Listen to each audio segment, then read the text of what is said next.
So, anybody have any questions for Alex? You're like a talk show host. Questions, rather. Princia. Cynthia, hi. Hello, everyone. My question is come from curiosity about traditional law. If, for example, in Madagascar, we have traditional law related to environmental protection and the management of protected area, which were developed and applied during the royal area. And could such traditional law be used as form of soft international law um, rather than creating an entire new law or a new soft law? Uh, Could it be possible? it is an Or if excellent. we, yeah. What? No, it's an excellent question. It can be used in the sense of helping to guide countries when applying international law. It could be used as some evidence of custom if the tradition, for example, most commonly when we think about traditional law, we think about it applying in a regional context.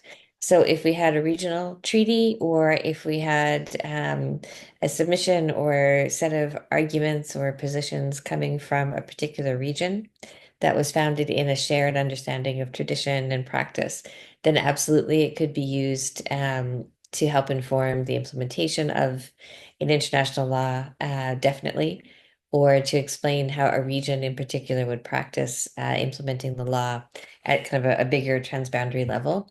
It's very difficult to take the traditions of any particular country and make them into international law unless it is a bilateral treaty. So between two different countries. For example, a trade treaty, if there is a particular aspect of traditional customer practice that might go into trading practice, because there are so many traditions around the world, and international law is built on the idea of as much consensus and uniformity as possible.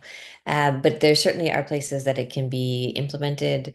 There are ways that it can be included, because many times we see a lot of the traditional law working very supportively of environmental concerns, of various recognitions of community members, and those who might not typically in a more, say, Western-oriented legal tradition be afforded rights. So rights of natural resources, rights of indigenous peoples over those resources, and as stewards can then be argued to be in a national setting a way of implementing international law. So it's a fascinating question. It's a really important question. And it's why I think we also, when we think about creating international law, we do need to think about giving space to the states, not with the potential for finding ways around kind of implementing their obligations, but certainly for bringing in creative ways to implement those obligations that they already have in their traditional law. So it's a really great question. Thank you, Vincia. Yes, thank you for the explanation. Of course. Any other questions? Don't be shy. Oh, absolutely not. I I could mean, tell you the story.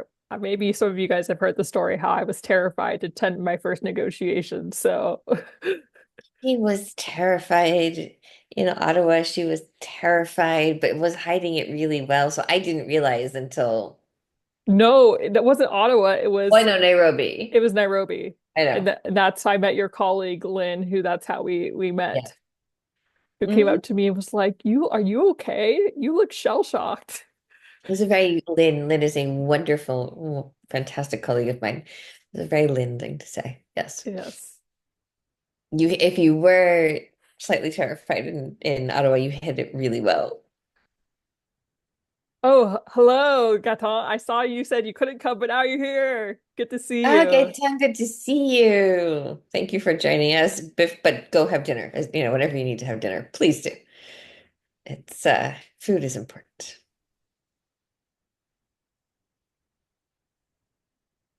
Any other thoughts, questions?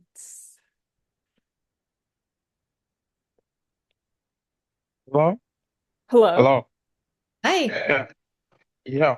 Yeah. This is Nicholas from Hey. Liberia, West Africa, and I'm so happy to be part of the wonderful program training. And my curiosity based on the in our last meeting, I overheard there will be another program, training program coming up, how to do a plastic pollution training. So I'm so curious about it too. I want you to share more information about that because right now in Liberia, we have our that initiative is very important because the climate issues problem in our countries is very, very much bad. And plastic pollution is causing a lot of problem in our community. So I really want to have because I'm interested to be on our program and our training to take up initiative in my country. So I I'm asking to have information. You can share more on that for me. Helen, I'm going to defer to you on that one. I think what's really exciting about this boot camp is that it's shown us how much momentum there is and how much really there's need. And CYMG and YPAN definitely have some great ideas in the works. I know we discussed another training. Webinars are coming, consultations are coming. We just announced that. And also, we're always looking for new ideas and new ways for people to get involved and also training and bringing the expertise. A lot of us, all youth who are currently working on building this new coalition or network, literally come from all over the world, have different backgrounds. And I think another beautiful thing about youth is we come from so many different stakeholder groups. Like we're not just youth.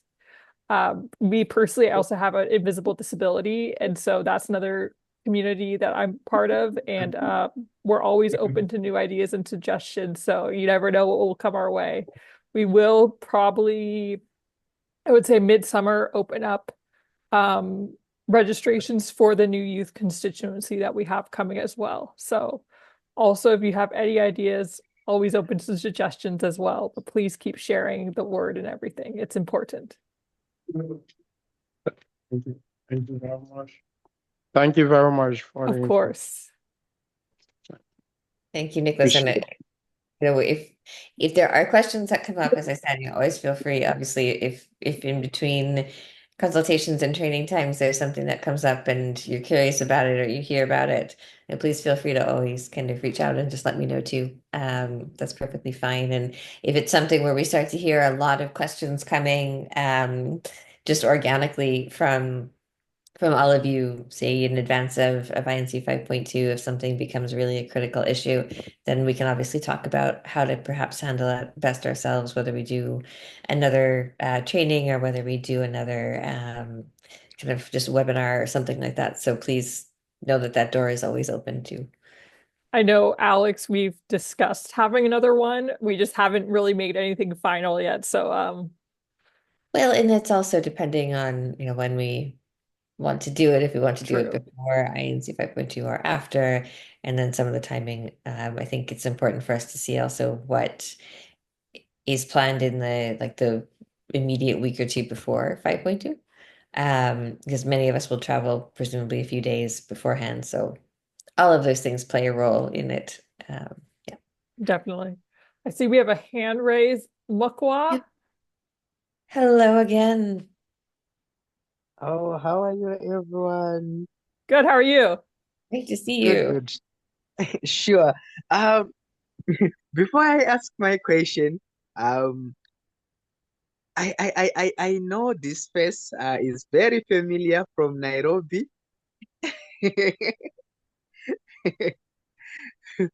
If I'm not mistaken, um, in March, were you in Nairobi? Not Alex. You? I was in Nairobi in November of 2023, but I'm absolutely cannot wait to go back to Africa. It was my first time in Africa, and I won't lie, an excuse for me to go to Africa for the first time. But I was not there in Yes. March, unfortunately. Yeah, that's when I saw you there. You saw terrified Shelled. Okay, so my Oh, I think question I is, remember you. I do remember you. You made an impression, tell mhm. it.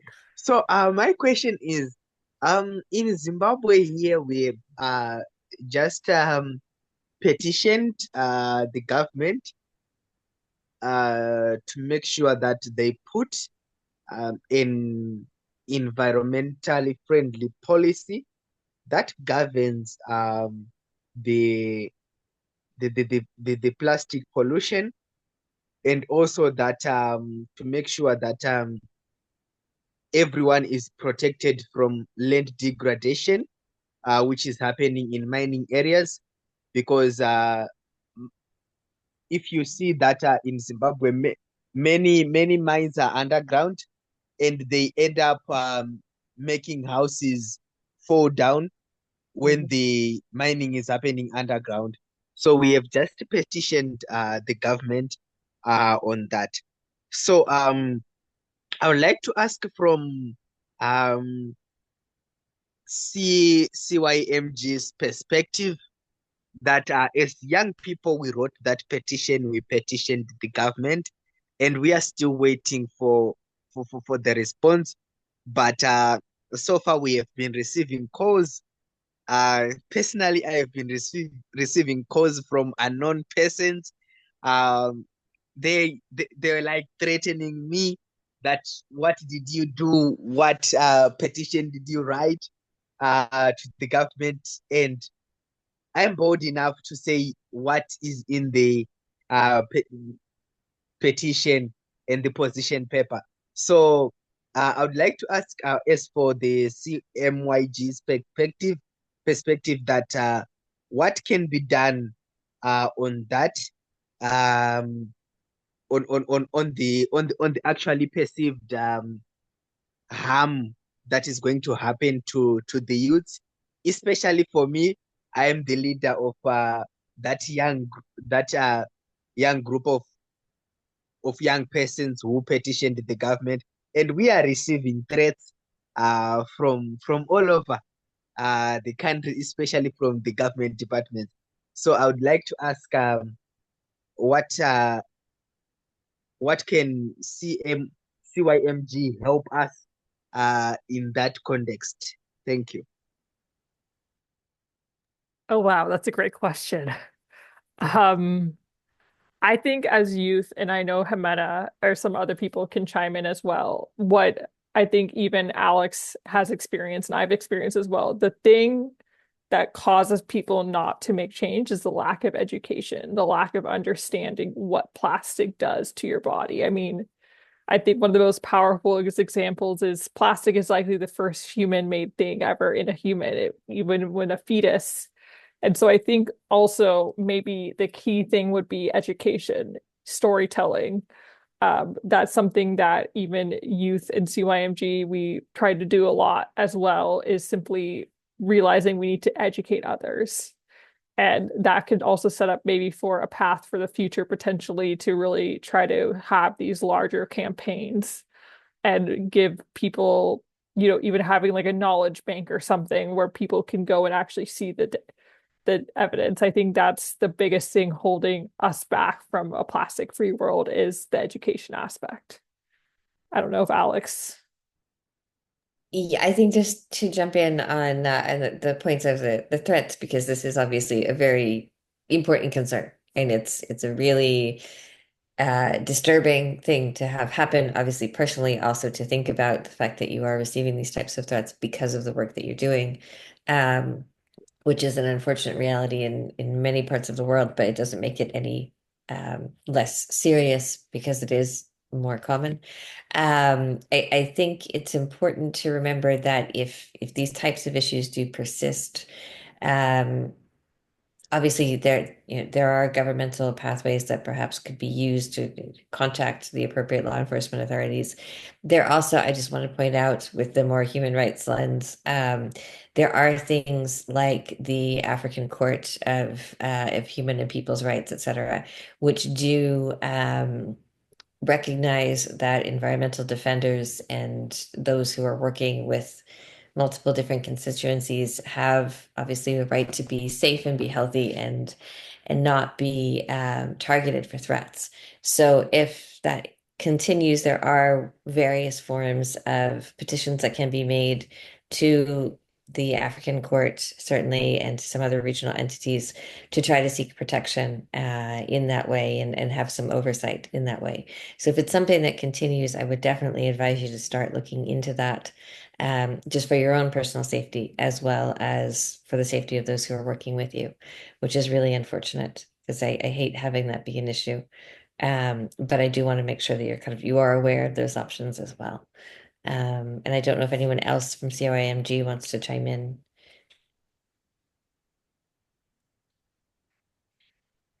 Or not. I think that's something as youth we haven't quite addressed a lot yet, but it's something that we should. Yeah. Because I think also in these circumstances, of where we are kind of in the world, unfortunately, I think environmentalists are going to see more threats. No, absolutely. And it's a thing with around the world we've seen. So there are some treaty regimes in Europe and in Central Asia under the Aarhus Convention, and then also in the Latin America and Caribbean region with the Escazú Agreement, where there are at least regional treaties that protect environmental defenders and try to give them special rights. In the African region, that tends to fall under the established African Court of Human and People's Rights too. But it is really important to point that out. And to think about how maybe we can talk about that in the future. Just because I like to keep making work for Shelley and for me. Anyway, It's never ending. what I do.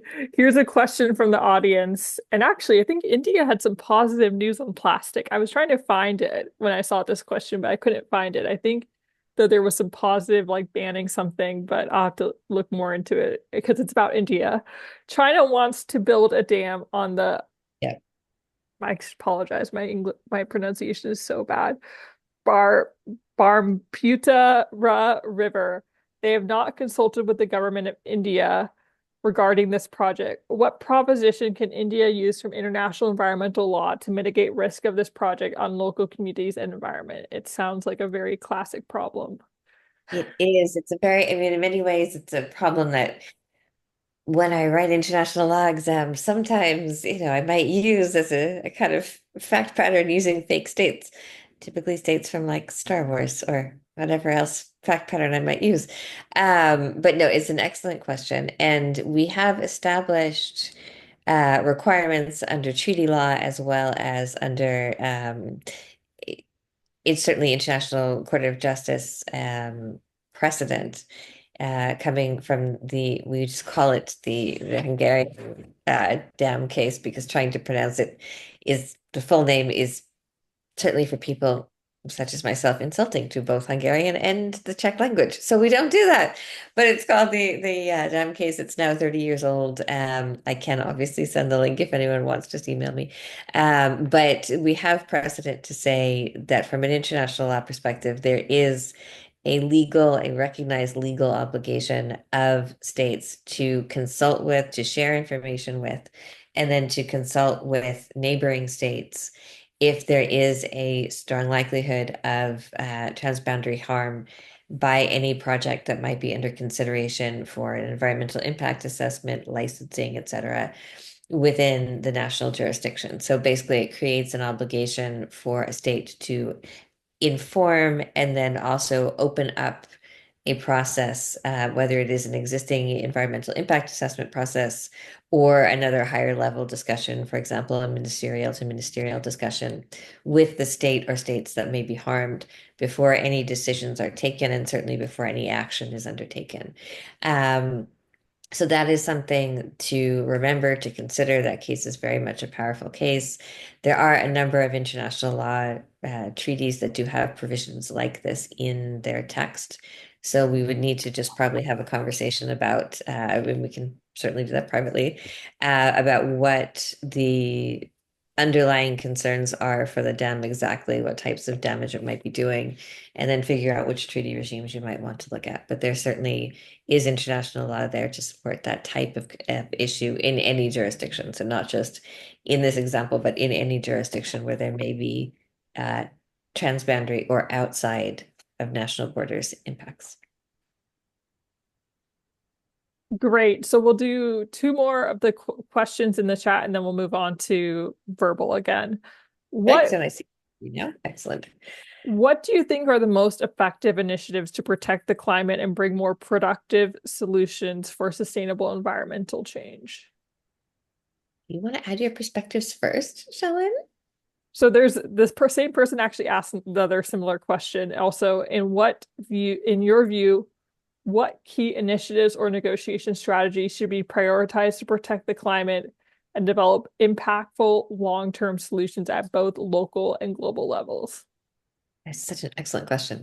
All right, so I guess I'll take it first and then you jump in wherever you want, please. Okay. I think it's really important that we have started to see a more global understanding, although there is some pushback from certain sectors, of the idea that we are looking at not only a climate crisis, but a triple planetary crisis that is more than only looking at, for example, carbon or emissions or greenhouse gases, but allowing us to think about kind of how the different treaty regimes talk to each other and how we create new treaties and also new national laws to enforce them and to often go beyond them, where we understand that the threats we have now to the safety and the health of our environment and indeed humanity aren't only from one source.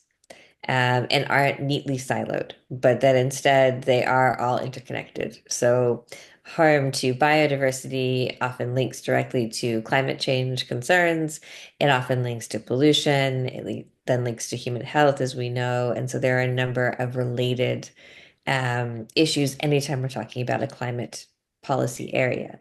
And I think this is something that we have seen evolving and emerging, especially quite recently. And honestly, I do think that the pandemic speeded up a great deal or sped up a great deal of that understanding, because we started to realize that zoonotic diseases are very related to climate issues and also biodiversity issues, et cetera. And as we are moving into the next phase of developing the plastics treaty, also implementing the existing treaties that were created in a more siloed historical setting, we are also seeing that the secretariats have been empowered and the Conference of the Parties have been empowered to work together. So to come up with solutions together that can then be COP decisions under each of their own COPs or informal kind of study groups and working relationships, et cetera, that really do understand the cross-cutting nature of these threats. And I think it's important that this happens, it continues to happen internationally, that we all push for this type of understanding. And that we also push for a greater kind of bridging between science and policy. So we don't sit there and look at each other in the room going, you have we'll use Jimena, who sadly had to leave us, but you have a medical degree, I have a law degree, we have nothing in common, so we can't talk to each other, but instead understand that we are both here because of shared concerns over, say, environment, and that both of our specialties have a way to look at the environment. So what we need to do is actually bridge those and work together. And I think it's important also that that becomes at the very local level as well as the national level, the way that we see these types of problems, because otherwise we won't really address a climate problem if we don't understand all the different elements of it and all the different people we need to talk together and implement the rules together. It's a very long answer. So Shellen, if you want to jump in, please do. I agree with your answer. I think that is the best one. I will say I think people don't realize how much all the issues in our world today, like mental health, physical health, biodiversity, animal loss is all connected to the climate crisis and all also connected to the plastic crisis as well. I mean, a great example is, yes, there's such thing as climate anxiety, but the fact that chemicals have been shown to actually increase mental health problems, which then becomes plastic climate change. So it's, Alex said, it's all very interconnected. And I don't think there's even enough awareness about, and I do think people from the global south are a bit more aware and in a way more progressive than the global north, because people from the global north don't realize it as much or see it as much every single day. But like people from the global south, at least also I could speak in the plastics treaty, I have found that the global south is a bit more ahead when it comes to reducing plastic and than the global north. So I don't think there's really also that. I don't think there should be, well, the global north is as more ahead than the global south. I don't really necessarily agree with that, if that makes sense either. No, and there's so much more innovation often that Yeah. we see coming out of countries in the global south. For example, just one of many examples, but Kenya has some entrepreneurs actually using plastics to, or you already used consumed plastic materials to actually function as building materials, which is a really interesting way of taking something that started off its life with it perhaps an intended single or secondary at best use, and making it into something quite durable. So we do see that much more. And I think you're right, Chellen, to point out that there shouldn't be a sense of, okay, we're in a developing or at least developed country, so we don't have the ability to do this type of innovation, because it's there. It's definitely there. Absolutely. Did you answer the second question yet, or? I thought I kind of got both, but I could have. I do have something, I guess I do have something to add to the second question. Please do jump in. I think that when people assume a treaty, they think about that it has to be implemented at the federal or at the national level. Um, I think people fail to recognize that the local level and the state level, depending on how many it's a multi-level governance system. For example, what we'll likely see in the United States is potentially we'll have a treaty, but the US won't sign it. But then states like California or like the local levels could actually take the treaty and implement the framework without officially adopting it, if that makes sense. So I think that you, when you're negotiating or even having these key initiatives, that you need to remember that it's not the national. Even Paris is a great example. There are coalitions, even businesses. And I think people also forget and maybe look down upon the businesses, but businesses are also a big part of the solution in driving change at the national multi-level governance system as Absolutely. well. So it's really, as I say, negotiation strategies, when you think about it, should not just be considered you're targeting your country. You're also targeting, really every single person in your country as well. And just I think two things to add to that. First of all, there is a push, certainly in the plastics context, to have more sub-national actors, which is I hate that term because it sounds like it's less than the national actors. But so political units. So for example, as I'm currently still in Montreal and in Quebec, and Quebec has a very strong identity as its own province in Canada. So the government of Quebec actually has been very much involved and present in the negotiations as well. And there are a number of other, whether they're cities or whether they're other provinces or similar equivalents that have been present in the process. And the Secretariat and the UNEP officials themselves have really been trying to make sure there is a place for them there. So I think that's an important point also to bring out when we are seeing the potential for national division on whether or not to ratify something. This is a way to make sure it goes into place, at least at the local level. The other thing to highlight is that the negotiation strategy to get a treaty is one thing, certainly. But when we're talking about looking at the different levels, it's also important to remember it has to go through a national negotiation process, in the sense of it has to go home and be ratified in each country before a country is bound by it.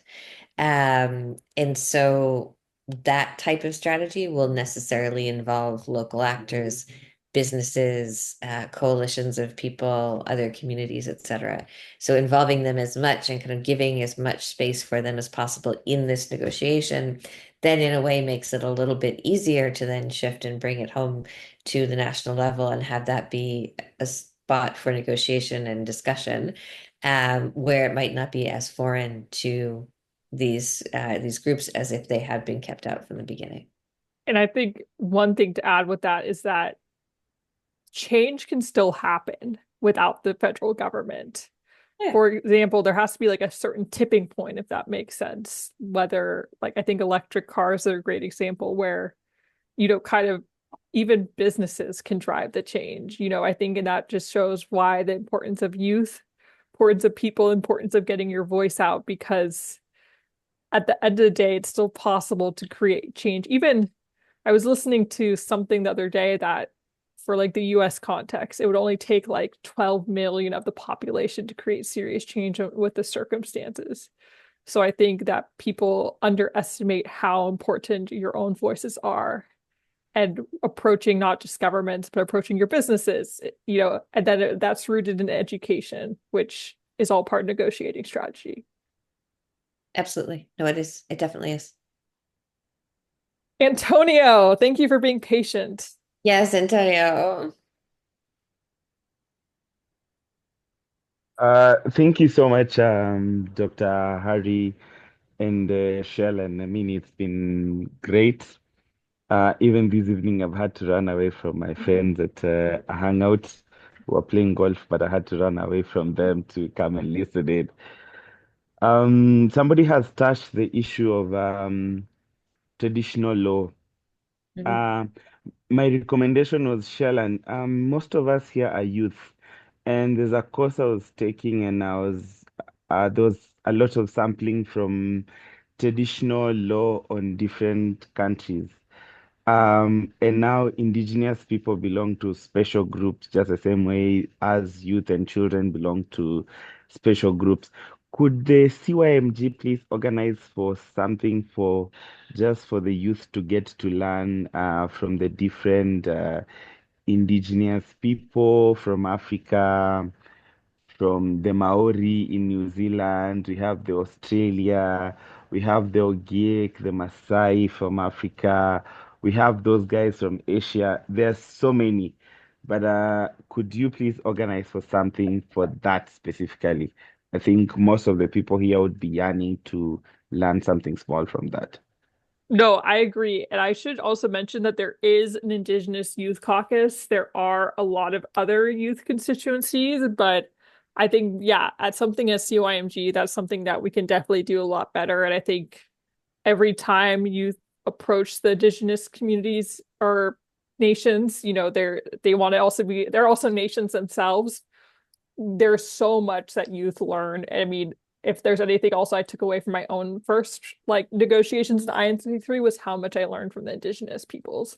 So I think that's a fantastic idea and something that we should be more diligent and do more on, because they're very eager to speak and hear their voices. We do also have an Indigenous working group. I should post the working groups in the UN as well. But thank you for your suggestion. That's an I'll write it excellent. down. Okay, that's in order. If you need any assistance with any speakers around here in Kenya, I'd be able to help.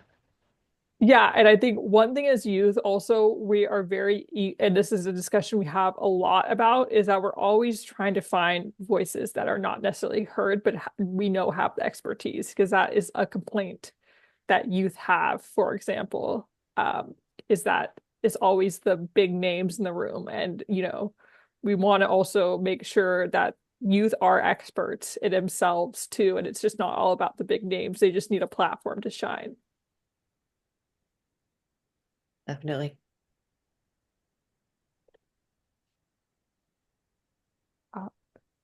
Okay, thank you. That's great. Of course. Gracie Ann. Hello, everyone. Good afternoon from Brazil. First, I would like to thank you all, Alexandra, right, and all the people that are organizing these sessions. I'm really thankful for that. And what I want to ask is, well, I'm studying the carbon market for my final undergraduate thesis. So I'm looking at COP's documents, especially the Kyoto Protocol and the Paris Agreement. But sometimes I find it very complex to understand, and I have some difficulties in, selecting the parts of the documents to focus on. And I know that in a session you mentioned the 3D parts, which was very helpful. Thank you. But I was wondering if you had any tips or tools or on ways, that I can study these documents in a more, I would say, effective way. So that's like almost a cry for help, not a question itself, but that's it. I would really appreciate if you have any tips on tools or way to study these documents. Of course. They are very complex. They're very complex, and they highlight why, we need to go through so carefully and look at each of the COP sets of outcomes, because we can look at them in the treaty text, assume that it's complete, and then miss like a whole section or a whole different area of study. So by looking at the COP decisions, I think you're really heading in the right direction. What I would say to focus on, perhaps, depending on the areas that you're interested in the carbon markets, and certainly, Christiane, feel free, send me a message. We can talk a lot more about this. But what I think the interesting areas to look at, just if you want to think about how we might compare Kyoto and Paris, is to look at the shift in the way that the language is used and the actual terminology itself for what under Kyoto was the idea of joint implementation, and the CDM, the Clean Development Mechanism, etc., that allowed developed countries to generate carbon credits and extra presence in the carbon markets by providing financial support and other support to the development of new, theoretically carbon reducing projects in either lesser developed but still developed states, or in the developing world. Because that shows a great shift over in language and in focus, especially in terms of now it being a sustainable development mechanism idea rather than the clean development mechanism, and the shift over there. So take a look at those. And also, I would say all the COP decisions are important, but especially for Paris, the decisions coming out of the COP in 2018 in Poland are really quite critical, and also 2019, which was the hybrid between Chile and Spain, was intended to be in Chile but had to be moved to Spain at the last minute, because those are quite important in implementing many aspects of Paris. But if you still have questions, please, Gracian, you know where to find me. So please don't be shy. Thank you. Thank you so much. I took notes here, and of course, stay in contact. Thank you. Good, but please really do let me know. I'm happy to help. And that is the final hurdle. The dissertation is like the final hurdle. So we want you to get well and with all of your sanity. Anyway. Thanks. Of course. Next is Sophia, and then we'll go back. I see there's a few questions. I'm trying my best to keep track of people when they raise their hand versus when they ask in the chat. So Sophia. Hello, my name is Sophia from Costa Rica. I have a question. Sorry for my English. I know I have to improve it. You can ask it in Spanish. I can respond in English, but that's fine. Anyway, yes. Okay. Do you know of any United Nations environmental groups in Costa Rica? Because I think it will be so useful and also interesting to participate in some related group, because Costa Rica is a very rich country in terms of biodiversity. And unfortunately, environmental pollution is affecting a lot in my country. And in fact, there is currently a problem in the country due to illegal felling of trees in a wildlife park now And so I don't know how to help or what group I could help in that case. Gracias, Sofia. Shellen, is there a CYMG presence, or do you have like national chapters that would be? Yeah. So the first I want to say, I love your delegation. Oh, yeah, they're Um, amazing. They're wonderful. your delegation is the only one that's been pushing for intergenerational equity. Um, and I know you guys have a lot of issues, but I also want to just say your delegation has been amazing in the plastics treaty negotiations. Um, as, Yes. as far as youth groups go, and I think one even way to start is that you can look up UNEP accredited organizations. Let me send, right, Alex? Yeah, I think that would be the Um, best way to do it. there's, it's a very challenging process for an organization to get accredited, but I think that's a great way to start as well, and then kind of go from there. I would also, part of me also, and I haven't really shared this yet, but a group that I'm involved outside of it is called Women in Climate. And I don't know if they have a Costa Rica chapter, but that could also be a great way to also meet like-minded people working on similar topics. Um, and building your network as well, if that helps. So there's Women in Climate. You'd have to see if any cities in Costa Rica, I mean, they've grown immensely. Mhm. Um, Also the UNEP accredited organizations. Um, an, Another group I would look at Greenpeace. Extinction Rebellion might have something. I know sometimes the groups, depending on the different approaches of the groups, are different depending on the country. I'll list them as well, but this also could be like a great start or connection to where. Um, so here's like UNEP accredited organizations. Uh, you could even contact them.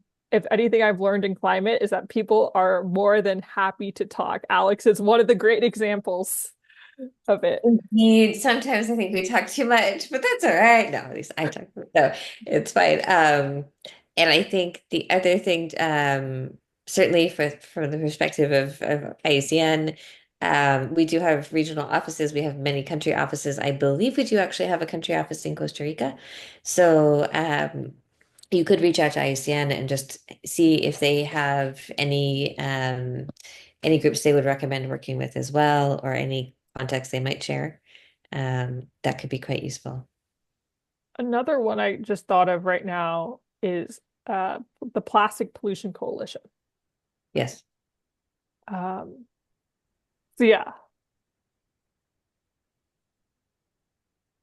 Okay, okay, thank you so much. of course. First, Sophia, and if you kind of hit roadblocks or you're not really finding much, obviously let us know and we can figure out some other strategies as well. Next question. Ah, and here's a great question that's all kind of like unknown. What will happen in the upcoming text consultation for the INC on plastics?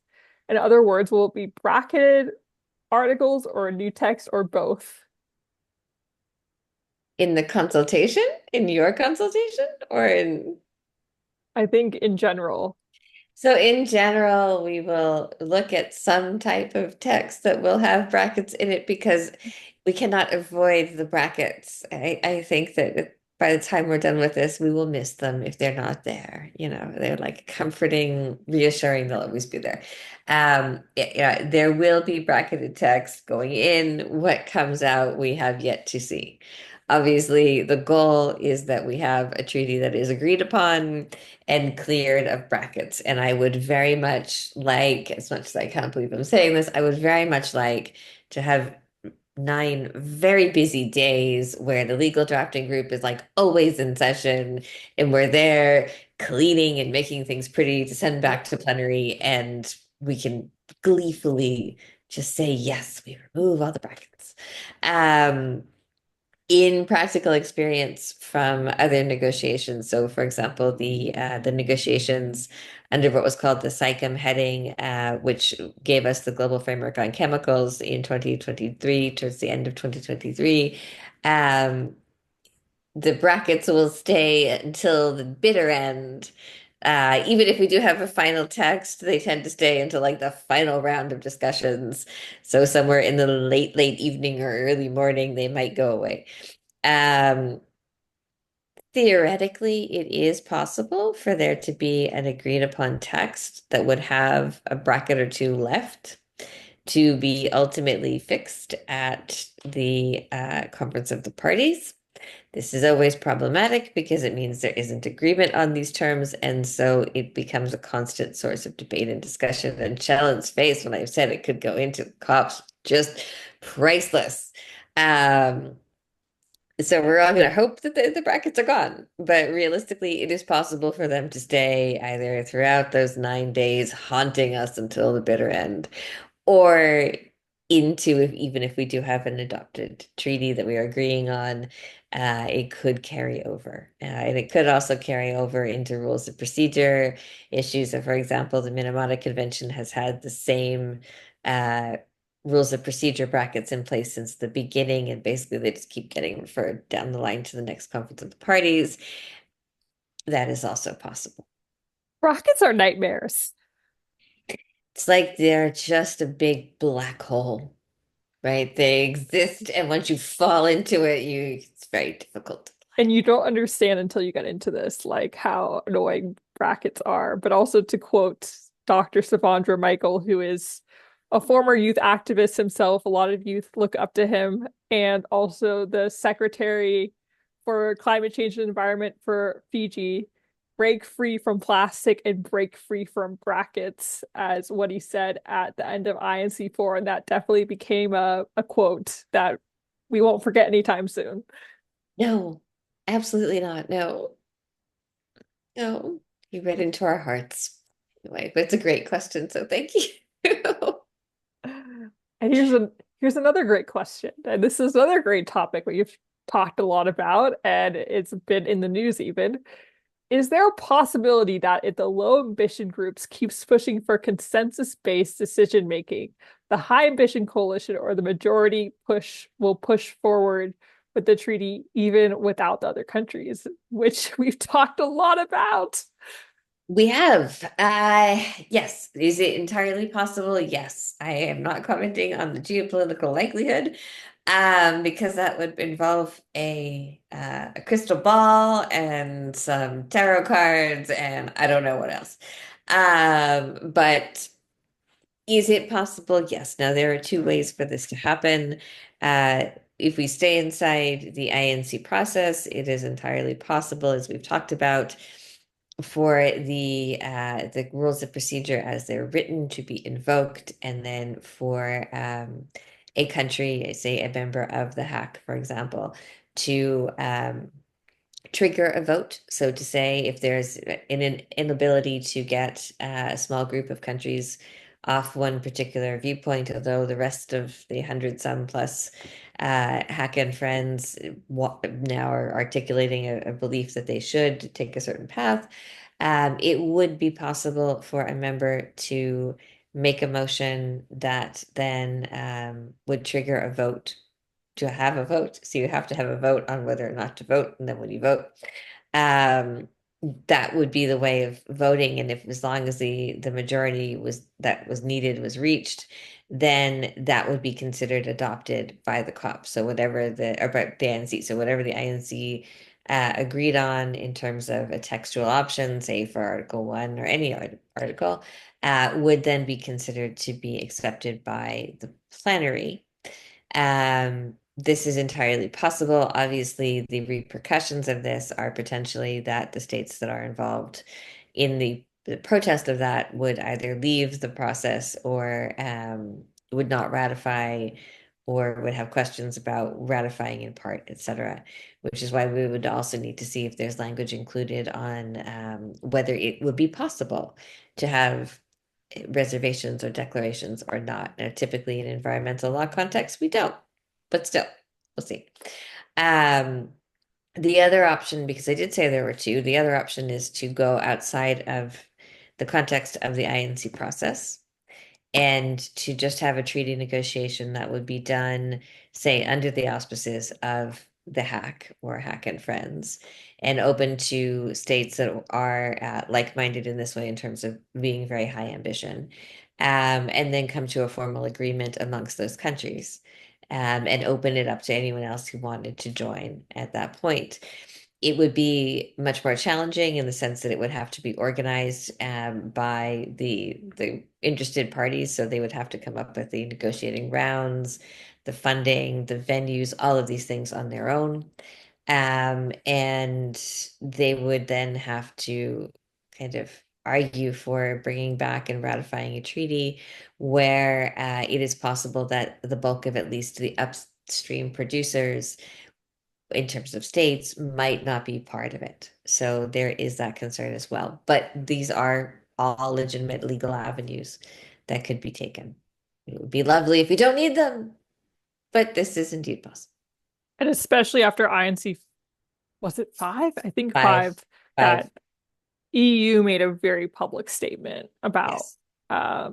I mean, there were a lot of member states that were making public statements, but I think one of the biggest came after the fact was kind of in the recap titled "Why INC was 5 was a failure," even though a lot of us disagree with that they would support voting. And I think also the fact that we have Denmark coming up as the EU presidency during 5.2, who's known to be more of an environmentally motivated country.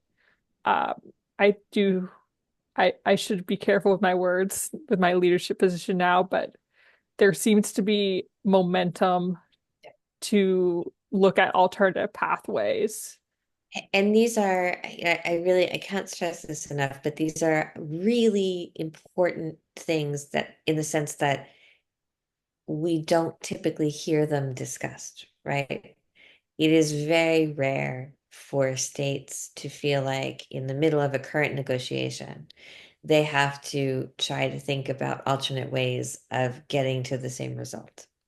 And they don't do it unless they think that the issue itself is so important that they need to try to find different ways of handling it. Because certainly things like this have a diplomatic repercussion, they have a geopolitical impact as well. So the fact that this is being discussed and debated openly amongst many states, which it is, the fact that you have entities like the High Ambition Coalition that are kind of publicly hinting they would be willing to take other routes if necessary, also puts pressure on this process, because the fact that there is a discussion about this means that plans perhaps could be made more easily for it, which means if we're not successful here, there is a known alternative. And I think a lot of states are very tired at this point. They've spent a lot of money, they've spent a lot of time, they've devoted a lot of their resources to the process. And if we don't see much traction at INC 5, which hopefully will not be the case, and it will hopefully be done. But if we don't see that, then I think it will not be unlikely to hear calls for additional avenues moving forward. I do think that there's also member states are fed up. You know, they need a way out to deal with this plastic crisis, and not only member states, I would say businesses as well. And a lot of other key stakeholders are very much in favor of looking at alternative pathways because they see the crisis as so severe. Exactly. And it really is for so many countries, and these tend to be the countries that are ill-equipped to handle it, just in terms of infrastructure, etc. And they see it every day, and it does get frustrating, of course. Okay, last question, and then we'll go to Rita? then Rita. So before Rita, my question is, since the Paris Agreement negotiations have been going on and releasing about $100 billion a year to tackle climate change, up now that the agreement has not reached, what do you think on COP30 in Brazil will yield the best results as Paris Agreement stated? This is an excellent question. At this point, I think geopolitically it's very much up in the air. The funding issues right now are held up a great deal. because many countries, especially countries that are traditionally donor countries, either are retreating a bit more from the global space, like the US, or they are having to look at their financing and spending priorities because there is an increased feeling that they need to spend a higher amount of their budget on, for example, military expenditures than they may have been planning. And so they need to figure out where do they take away from if they do need to do this. So I think this is something that will play into the overall decisions coming out of COP30 in terms of financing. And that is an unfortunate reality because obviously we need that level of funding to be so high. Talking about billions always sounds like, it's a number that none of us really can get our heads around. And in some ways, it makes it easier to talk about it because it's like a fiction. But at the same time, it's also a really important number. So I think it's too early to predict how that will go yet, because we do need to see where we are strategically in terms of other pressing needs for traditional donor countries at that point. Brazil is obviously pushing quite hard to have as much positive outcome as possible, and it is a 30 year or 30th at COP, so it's a very important COP and an anniversary. And it's also, again, coming back in many ways, coming home to Rio, where the UNFCCC was initially adopted. And so I think there will be a very strong push by the Brazilian government to mobilize as much as possible. But we do need to see what else will be going on at the same time. If only we could predict the future. That'd be lovely. Yeah, amazing, wouldn't it? It would Although be. I don't know. I mean, some of the fun is in the surprise, like the good surprise, right? Like going to treaty negotiations and meeting people who are wonderful and who you get to work with and you never thought you would. So there's that. Exactly, exactly. Rita, thank you so much for being patient. Yes. Thanks, Sharon. Hello, Dr. Harrington. Good to see you. So I traveled out of Nairobi, so I've been missing a bit, but I have some catching up to do. No. And yeah, I've been meaning to ask this question, and it's actually divided into two parts. So what are the UN 10-year frameworks?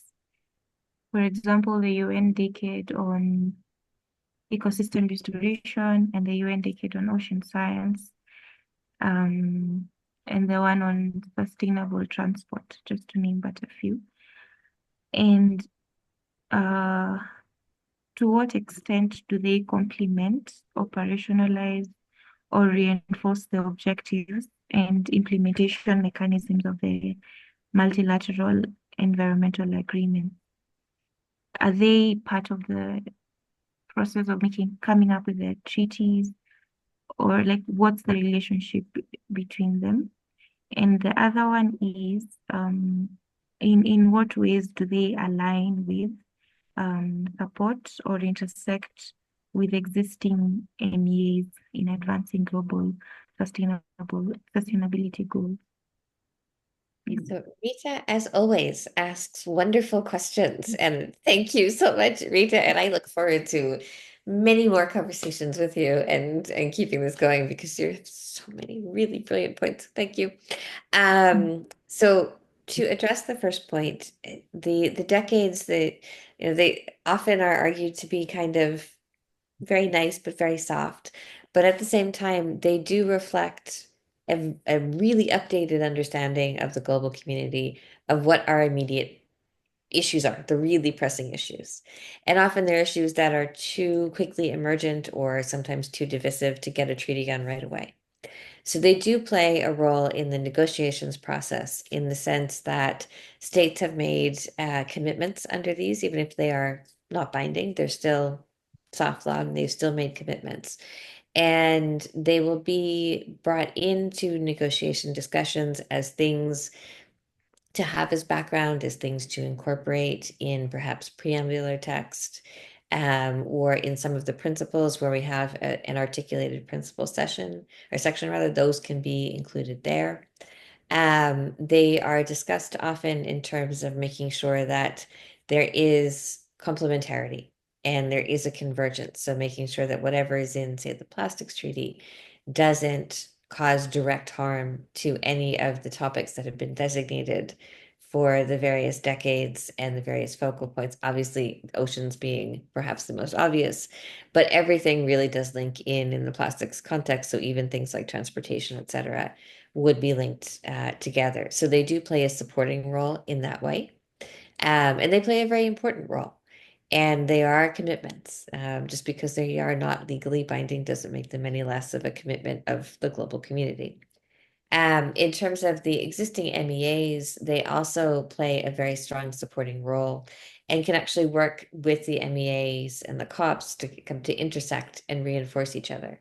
So they can be used as justification for a COP decision, say, addressing sustainable transport in the context of the BRS convention or conventions within the BRS system, or within even outside of our traditional MEA structure, some of the work of the International Maritime Organization and their treaties that they have that relate to how transport happens and also how oceans are governed, et cetera. So they can be used to support COP decisions. They can be used to inform funding decisions and also areas of focus for capacity building. And concomitantly, when we look at the decades and we look at benchmarks to see how they are progressing towards their goals, they can then incorporate things like COP decisions, any elements that might go into an annex or a potential amendment to a treaty, even things like guidelines or other types of soft law that come from the secretariats and the COPs themselves can be used to benchmark how the decades are going into place. So they do play a really important role together. Absolutely. Thank you. Great. That's a comprehensive answer, and it sheds more light in me understanding what the decades are and their importance in the MEAs. Absolutely. And then the other question is, I asked this a bit earlier, although you weren't present during the previous discussion. It was on how we talked about different organs that represent a set of countries, like regional bodies, like the European Union, the African Union, just to name but a few. So you said some bodies do speak on behalf of the countries they represent, even in the negotiation and in the ratification. But for other bodies, not so much. So my question was, I know it's how do I ask it in a good way? Like, what isn't it like a duplication of efforts when when other bodies run their own like sort of show? Wouldn't it be more productive if like these bodies represent their countries and make decisions on behalf of their countries, and then they work together? And this might even simplify the ratification when everyone speaks the same language, as opposed to having, having the same bodies, but then they're not really speaking for all the countries or the countries they represent. It is such a great question. And I think it comes back to the legal character of the different organizations. So the EU is able to speak on behalf of its member states because it is a supranational organization. It is not technically a regional organization. So a supranational organization is a very rare thing, because most states don't want to cede their sovereignty, or they only want to cede a tiny bit of it, which is understandable. So the member states of the EU gave up a great deal more of their sovereignty, and they agreed, for example, to be automatically bound by the European Parliament decisions. They elect people to European Parliament. It is a very different structure than we have in any other organization. And so for that reason, they are able to represent their members.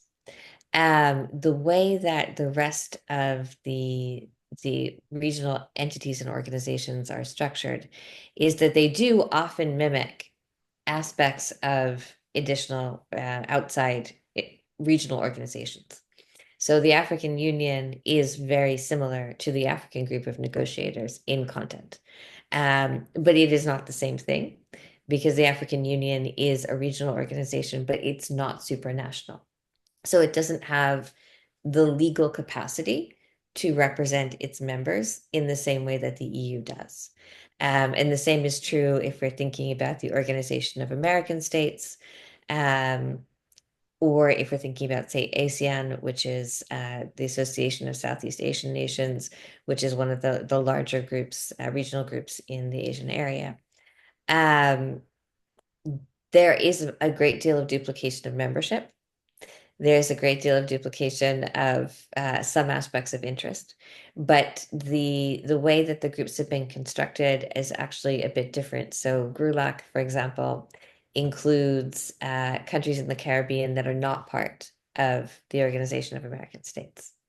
There also are issues of countries that might be sanctioned or banned from participation. Their membership might be suspended in a regional organization. So, for example, in the Organization of American States, we have seen Venezuelan membership be suspended. We have seen Cuban membership be suspended, but it is not considered appropriate to transfer that over into the negotiations process. So the GRULAC region does not have that. And indeed, Venezuela and Cuba are quite active in the negotiations. Because again, that was an internal matter of an organizational decision rather than a regional decision as a separate negotiating body. So it can be a bit duplicative. Absolutely, it can be. There's no question that it definitely can be. And certainly many of the very powerful actors in each of the regions tend to also be very powerful actors in their regional organizations themselves. But the setup legally is different, so we couldn't have them be present in that same way. There is the ability for regional groups, I should point out, to be present and actually to speak as observers. So if the African Union or the OAS or the ASEAN wanted to join as an observer, they would go through the registration process, but then they would join as an observer and they would have the ability to speak. It could create some tension in terms of speaking on behalf of an organization if there is a disagreement, say with a member state feeling one way about a plastics treaty and the organization feeling another. But they theoretically would have that option to be present as well. But It all boils down to the legal capacity. It does. No, it does. Absolutely. Definitely. Thank you. Of course. Always a pleasure to get questions. Please keep asking. Ask me afterwards. Yes. Yes. Charles. Hi. Sorry I can't turn on my camera right now, no but worries. but just going back to the INCs, I'm just curious if there are some safeguarding mechanisms so that the transition doesn't fall on the burden of the transition doesn't fall on the consumers, or in a nutshell, like, are there provisions in the current texts for a just transition? Yes, and I'm so glad you asked because even if it isn't what we want, it's still potentially, as long as it stays in, a huge thing. In that there have been a number of proposals. Now, some of them have been distinctly watered down in various iterations of the chairs on paper, but there, for the first time, has been a proposal in this treaty that is taken very seriously and could actually go through, where there is an article dedicated to just transition. If it stays in, it would be the first treaty in any context, so not only MEA, but in any context, that actually has a textual provision, an article on just transition.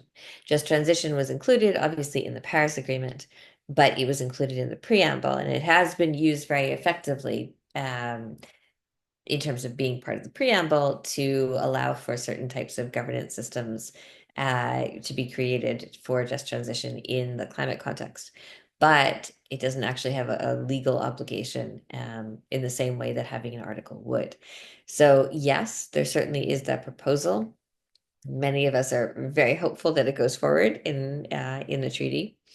It would, however, tend to look at things from a just transition perspective more in terms of those who are affected as a labor force.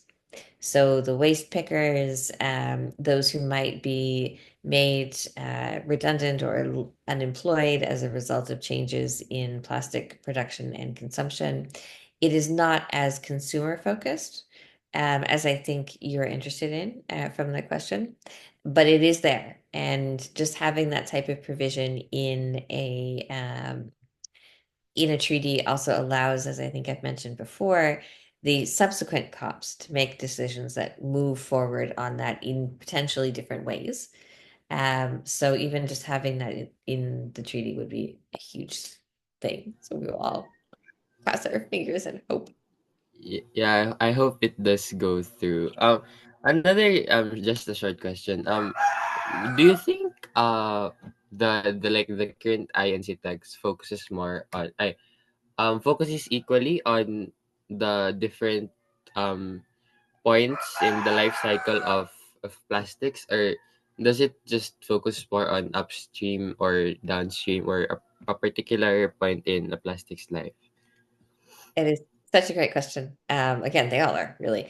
But what the UNEA resolution itself said, so Resolution 514, was that the treaty is intended to look at the entire life cycle of plastics, plastic products, and plastic pollution. So upstream production, midstream consumption, and then downstream waste management or recycling, etc. There are certainly many tensions, and one of the core tensions at the moment in the treaty negotiations is between what the focus should be. Should this really be a treaty that looks at regulating the downstream, the waste management elements of plastic production and pollution much more, or should it be a treaty that focuses on all aspects of the life cycle as was put into the UNEA resolution? So it's still very much up for debate. But if we can think about this a bit more as we move into INC 5.2, we'll probably think about this as having much more of an argument going in as to what the final outlook should be. And again, I wish I had the crystal ball to say one way or the other, but we'll see. But it will definitely be a debate, and it will be a topic that many countries are really invested in maintaining the full life cycle. So I think we'll see a lot more about that whole cycle. And I just saw that someone just volunteered me for something, Shellen. No, actually, Gaetan, I was gonna say, please be in touch. I'm gonna put my email and my WhatsApp again in the chat. Please be in touch because I would be happy to assist, and I do speak French. Here we go. Anyway, I do, after all, spend a lot of time in Quebec. Now, I did learn to speak French outside of Quebec, but still. We're gonna go back to the audience, I can't even talk. We're gonna go back to the group chat now to a question. Why are synergies in various treaties and conventions not properly highlighted? Like, how do we talk about climate change without CBD and the UNCCD issues? The BRS treaties is a great example, and even Rio is another great example in these future treaties. Oh, see, now you've just come into my world of constant complaint, which is to say that we can't, right? We can't talk about them separately. When we had the creation of international environmental law, everything was super siloed. And so we talked about climate here, biodiversity here, and desertification over here, and they didn't talk. There wasn't a bridge, there wasn't a pathway. They were self-sustaining silos. What we have now really come to understand is that this doesn't work. So for existing treaties, BRS is an excellent example. Obviously, the three have come together and have a joint secretariat, etc. I don't think that would work for the three Rio conventions. They are too well established at this point to independently to move together. But that being said, this is where it's important to look at the decisions of the various COPs, because a number of them have issued in recent years requirements for either the creation of a joint working group between different treaty bodies or allowances for subsections of the COP itself or the Secretariat to work with other bodies and other treaties to try to come up with joint framework proposals, guideline proposals, etc. So we know there is that shift towards regime convergence. We know this. It's something that many of us talk about a great deal and advocate for a great deal. In the context of something like plastics, it's really critical because plastics is so wide-ranging as a topic. And we have heard repeatedly, and I know I've been one to say this, that the treaty will not just be an environment treaty. It will also be a public health treaty. It will be a trade treaty. It will be a human rights treaty. It will touch on many different aspects of law in a way that is very novel, because when we think about something like plastics, the scope of plastics and then plastic pollution is so great that it has to. So in that way, it kind of has to be created in a way that takes into account existing treaties and their importance and the ways that they will intersect, not as a way to say, okay, there's a connection with the WTO or Basel or Rotterdam or Stockholm. So we just don't talk about this particular issue, but instead to say there is a potential overlap in some interests, but for the areas that don't overlap, we work on it this way. And then perhaps we create a mechanism to work together on areas that are of similar significance. So it's a hugely important question. And it's one that I could talk about for hours, but I'm sure that Chellen she's shaking her head. Nope, there's something else in the world she needs to do. So, you did make me think of that, though, that I think even personally, I came into this treaty thinking it was just a climate change treaty. And then um, I I'm a University of California alumni. So one day, it actually was at Inc. 5, I heard I was sitting on a panel, and for context, people rarely see me. I don't like doing this type of stuff, like even moderating. No. I prefer to be in the crowd hiding and doing the hard work. So this is very unusual for me. And even sitting on that panel was very unusual. That he stood up and he said, but this is a health treaty. And so I think just the perception of it, and even when you think about the household name is Paris, but then when you look at this treaty, if you really understand how much it overlaps with everything else, it's kind of like history combined into one treaty, if that makes sense. No, it is. It absolutely is. And I was shocked. It was INC 1, and we were all kind of listening to the opening statements, and multiple countries said from the outset, this is a public health treaty. And that I had prepared for the arguments on environment and trade and human rights, certainly, but the public health aspect was so interesting. Now that was 2022, so it was very much closer to COVID than we are now, and I think that was in a lot of people's minds. But still, that really public statement from many countries, this is a public health treaty. And now the health article is very much watered down, and we're going to have Jimena and Marisol, who is the Peruvian youth delegate, are going to be leading that in June, where we're going to talk about try to bring back the health aspect, because as of right now in the treaty context, it's very watered down. It is quite weak. It is. But it's certainly a huge part of why we're at the point where we need plastic reduction. Yes, it is. So I think we have one more question, time for one more question, maybe two. Yeah. I believe that one of the tools that we could have as a society that are manifestos in conferences or the parties or international agreement, what is the transcendence of the manifestos? Do you think they serve as a starting point? I do. I think they're very strong ways to start, and to also remind us kind of as we're moving along in the process what the core values are, why we started this whole process, and then what the intended point is. Because it's very easy. We get lost in details. People like me, legal practitioners, get lost in the details of, do we want a colon? Do we want a semicolon? Where do we put a bracket, or can we take away the bracket? Things like that.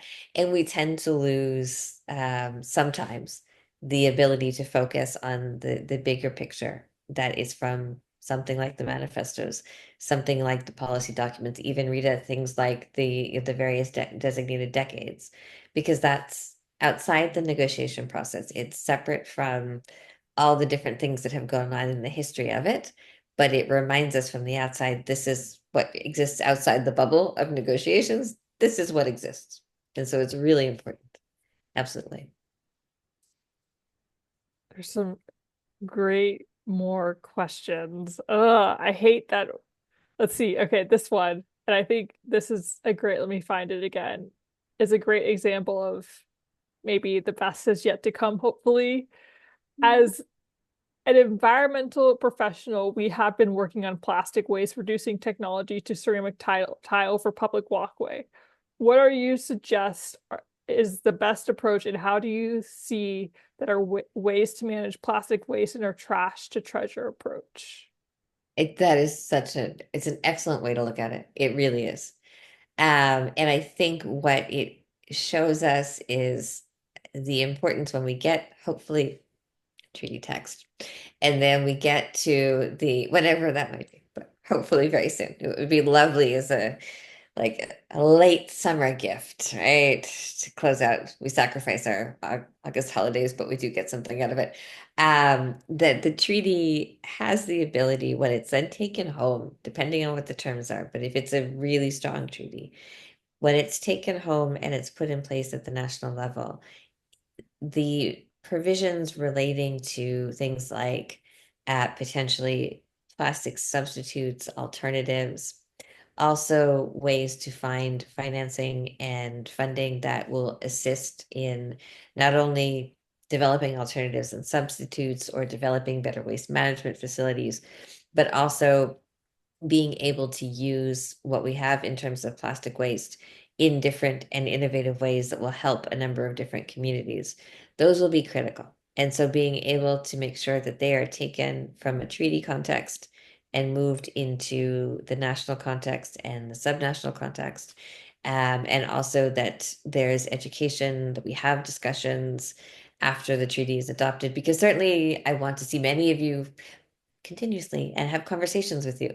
But I think it's important that we also have discussions about what the next phases will look like for ratification, because those are things where we also need to think about whatever the financing mechanism is that is created, how do you implement that financing mechanism, and how do you tie it in a way that assists things like the idea of trash to treasure, and assist things like local community elements that are so really important and really critical to the plastic pollution crisis, getting funding and getting the ability to kind of upscale and move forward. So I think it's a really excellent idea and a really important topic that we keep talking about. Awesome. Oh, that was the final question. No. I'm just sniffling because I have allergies, really. It has nothing to do with the fact that I will miss all of you. No, not at all. No. Can't believe it. But wow, but thank you all. Really. I know. Thank you for making this a success. Really. Really, thank you all. I know I said it before, but I'll say it again. It's been so much pleasure for me and just fun for me. Shellen, we should have made this 2 months, then we could have just kept talking. Yes. Yes, we should have, even though yes. But we've talked about, we have some ideas in mind. We just need to figure out when and where. We do, absolutely. But please, everyone, keep in touch. Obviously, there are many ways that CYMG will be very active, so please join them. Also, please just feel free to reach out to me. find me on LinkedIn, or I put my email and my WhatsApp in the chat again. Please just stay in touch. Even if it's, not till August and you're going to INC or whatever, send me a note, let me know if we're in any of the same negotiations or venues. Please tell me, and you have a standing offer for coffee. I'm happy to get some. In Geneva, it might actually be a search. But anyway, that's a whole other discussion.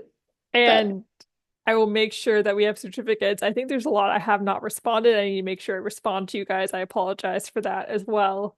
As I mentioned before, all the youth that are really working on this treaty negotiations are volunteers. So yeah, this is on top of everything else we have going on with our lives. But yeah, let's see, try to think. Certificates, hopefully we can get that. Um, and then we also want to send a survey out, but we'll also keep everyone in the loop for maybe what's next. absolutely. And I see a little comment here in the chat from a little Yes. important comment from Kelvin. Thank you very much. Yes, this is not the end. It truly is the beginning. So please just be in touch. And in the meantime, all of you, please take care of yourselves. If you are celebrating anything this week or weekend, please enjoy the celebrations, and be well, all of you.